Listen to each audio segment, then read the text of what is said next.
So let's talk a little bit about forearms because I'll be honest, for the longest time, I basically considered forearms to be a bit of a gym cell muscle, right? I thought that if you develop your forearms and make them very big and developed, it'll basically look grotesque and it won't be high appeal at all. However, I've been going through a bit of a rabbit hole of research in terms of forearms, and it seems that forearms may actually be one of the most important muscle groups in your gym selling routine if you want to look max. And it might be time for all of us to start to take the forearm pill. So let's talk about the forearm pill. Firstly, the forearm pill is actually quite similar to the neck pill, right? I'm sure most of us have at least know about the neck pill by now, where you train your neck to make it look thicker. And it's one of the most important and best muscle groups that you should be training to improve your appearance, right? And again, there's a lot of similarities. Firstly, they are both the most exposed parts of the body. Just like how your neck is always going to be exposed even when you're wearing clothes. When you're wearing a t-shirt, unless you're wearing long sleeves, your forearms are also going to be exposed 99% of the time. And second thing, they are both considered masculine dimorphic body parts, right? Having a thick neck is associated with being masculine, just like how having thick and vascular forearms is also associated with a masculine trait. Now, the difference is, unlike the neck, the forearm does not grow as nearly as fast. The neck is actually one of the fastest growing body parts. If you get a neck harness and start training neck at home, you can, within 1 year, you can literally get to your ideal neck size within one, maybe 1.5 years, right? It grows very fast. Whereas the forearms, it's kind of like the opposite. The forearms are almost notorious for being hard to grow. And because of that, it really means that you should be more urgent in training your forearms because they're a lot harder to grow than your neck. And in this photo, you can actually kind of see what I'm talking about when I mean the exposed body parts. Where you can see in this photo, the most exposed body parts are going to be the neck, the forearms, and the biceps and triceps. So forearms, neck, and upper arms are going to be the most exposed muscle groups in your body. These are the exposure muscles. Whereas you can also see the frame muscles like the lats and the shoulders, right? The shoulders up here and the traps, those are the frame muscles. And again, you need to have both the frame muscles and the exposure muscles, but most people are not doing direct training for their forearms, just like I did, right? I didn't have direct training for my forearms as well until recently. And I think that is a big missed opportunity, right? That is because just like the neck, right, is one of the most exposed body parts on our entire body. And it does not make sense for us to skip it, right? Especially if you're trying to gym sell for the purpose of looks maxing and improving your appearance. So let's go over some examples of the research that I did on the importance of training forearms. The first one is going to be the subreddit, like I talked about, right? The specific subreddit on forearms. You can see the name here. And in the past, I've talked about doing female gaze physique research, such as going on TikTok to look up the word biceps and abs to see what female gaze physiques look like.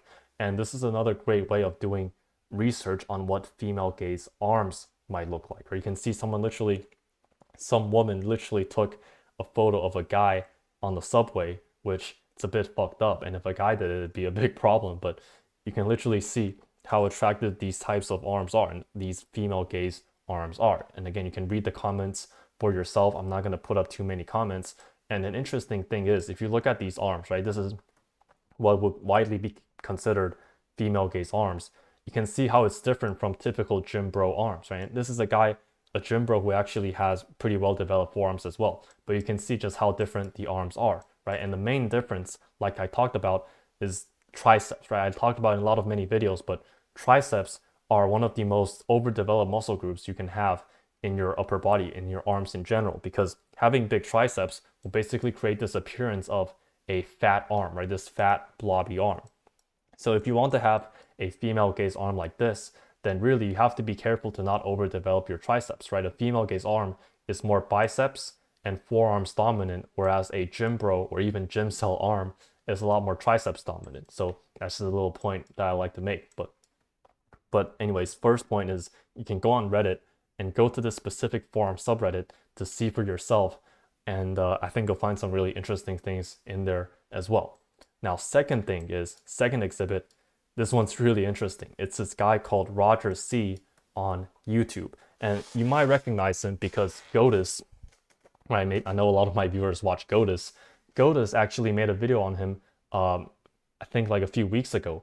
And if you look at him, right, he is basically a sub 5 facially and basically a frame cell. And Godis basically called him a frame. Godis basically called him an incel as well because of how he looks, right? You can see that's his. He actually has a really good transformation as well, right? You can see before training, he was basically a frame cell, yet he actually developed his physique quite well. But he has a specific video, you can go look it up yourself as well, how I get hundreds of girls' DMs. And he basically talked about how he went on Instagram and started posting these basically thirst trap videos where he would have covered his face and he would post himself training his forearms through these different arm wrestling exercises and also these rice bucket exercises.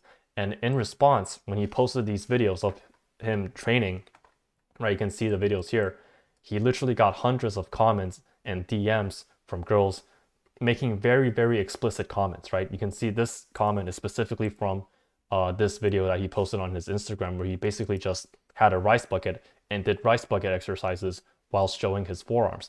And in this video, right, if you don't believe it, you can go watch the video yourself.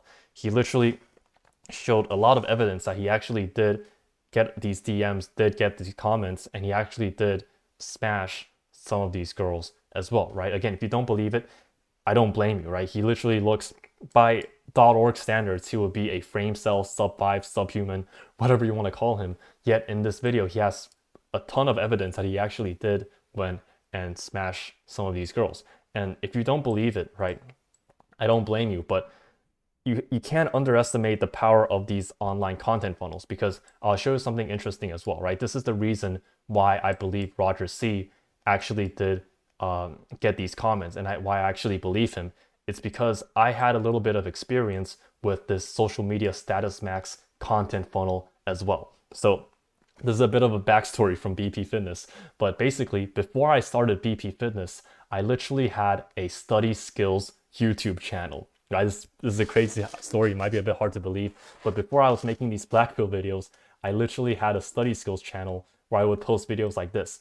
Basically a similar format to what I'm doing right now, right? And at the time when I posted these study skills videos, I only had around 200 subscribers and my videos only got 300 to 500 views. Yet I experienced something similar to what Roger C had at a much smaller scale, right? Basically I had this Chilean MTB. I'm going to censor her face because I want to show her face. And she followed me on Instagram because at the time when I posted these study skills YouTube videos, I would tell people to go ask me questions on Instagram so if they have any questions on studying, and I would try and sell them some coaching and stuff. But basically, she followed me on Instagram and I started messaging her, and she basically said that she just liked seeing my videos and just liked seeing me. And that is basically on a smaller scale of what Roger C had, where he literally had girls making really explicit comments to him. And that was at 200 subscribers, right? 200 subscribers.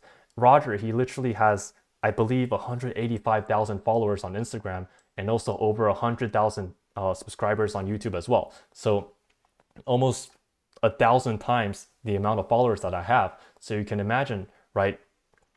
It's actually not that unrealistic for him to get these messages and get these comments. And the reason I showed you this, right, my old study skills YouTube channel, is firstly, I want you to believe that, yes, Roger, he actually did receive these DMs and these aren't actually fake. And I also want you to know the power of social media status maxing, because in the future, once I figure all this out, I want to make like a specific guide on physique thirst trapping as well, right? Post a specific video on how to post these thirst trap videos on Instagram or whatever, and yeah, and use that to ascend, basically, right? But anyways, back to forearms. I'm getting a bit off track, right? I do believe that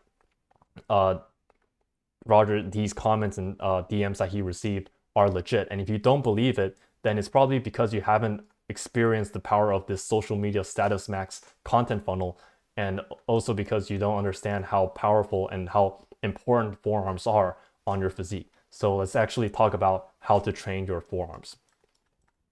So firstly, there's a genetic disclaimer, right?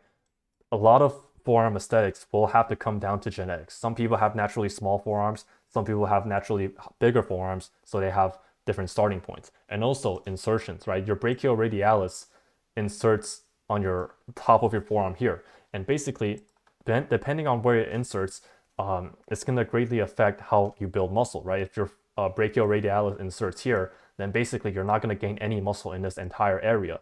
And you can see, right? Same thing with this guy. His brachioradialis inserts here. So in this area, he's not really going to gain a lot of size. The next muscle is the elbow flexors, right? Again, same thing. You can see this guy has pretty good elbow flexor insertion. I mean, wrist flexors.